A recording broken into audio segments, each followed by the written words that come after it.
Have you ever played through Tsavo's Highway, one of the most notable driving missions in Halo 3, and thought to yourself, how long would it take to walk through the entire level? Well, today that's what we're going to take a look at.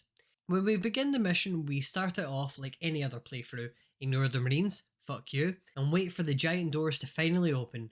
But this time we're going to ignore the sergeant's instructions to mount up and instead decide to improve our cardio by walking. While walking through the very long tunnel, we quickly encounter our first danger, a hidden danger that is prominent throughout the whole series but is only remembered when you hear that dreaded sound.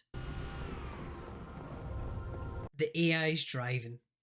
You may be thinking, but James, the Marines are friendly AI, surely you would be safe around them. Yeah, feeling safer already. As we continue to walk through the tunnel, getting anxious every time that blip of death appears on the radar, and getting even more anxious when it doesn't, we start to ask ourselves important questions like, would health and safety approve of the lack of lighting in this tunnel?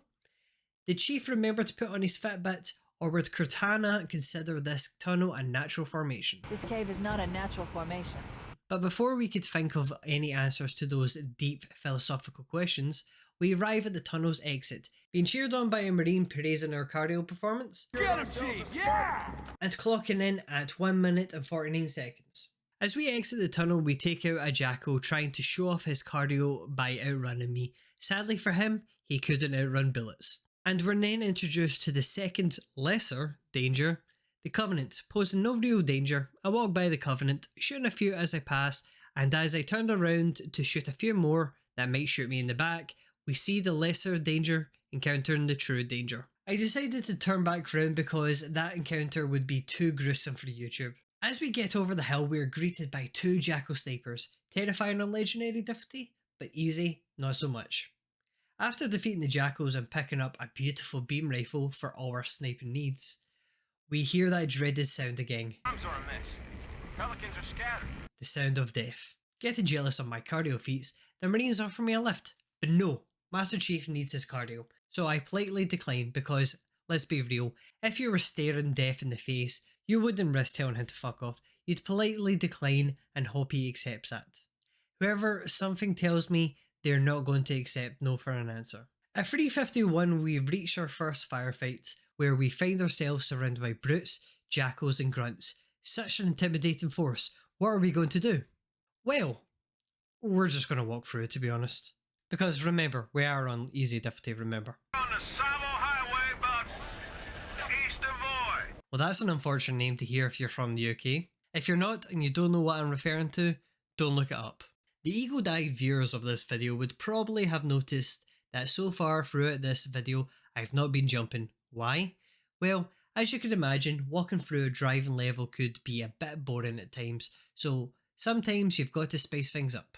And what harm could a little harmless challenge cause?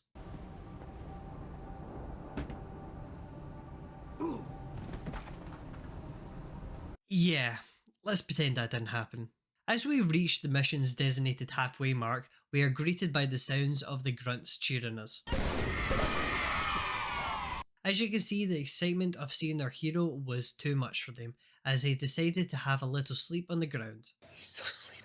It was at this point the game was starting to get desperate for me to actually start driving during this driving mission, because it was literally throwing vehicles at me.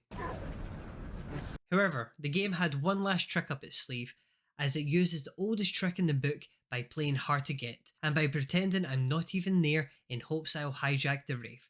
A truly dirty tactic and very tempting, but no! We've got a mission to do. The game will just have to accept that. Hey, remember that time I decided to get across the broken bridge without jumping? Yeah, me neither. Tempting, but I'm not going to hijack the Wraith, even to kill it, because we're so close to the end and we've totally done it deathless so far.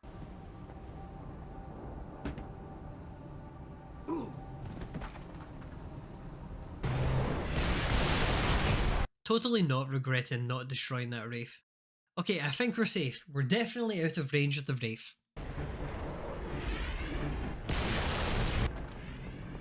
I think the Wraith is angry I ignored it. Now we're at the end of the level, it is time to clean up.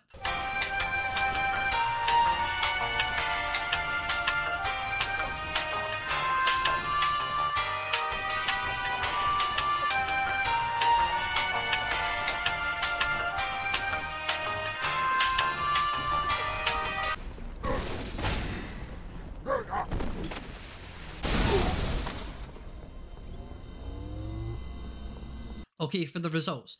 So starting the clock from when we started the level and cutting out a certain slip that wasn't because of my easily distracted brain, and cutting out the cleanup at the end, the total time to walk the length of Tsavo's highway is 11 minutes and 20 seconds. To be honest, I thought it would have been longer than that. But anyway, before we go, I just want to mention something.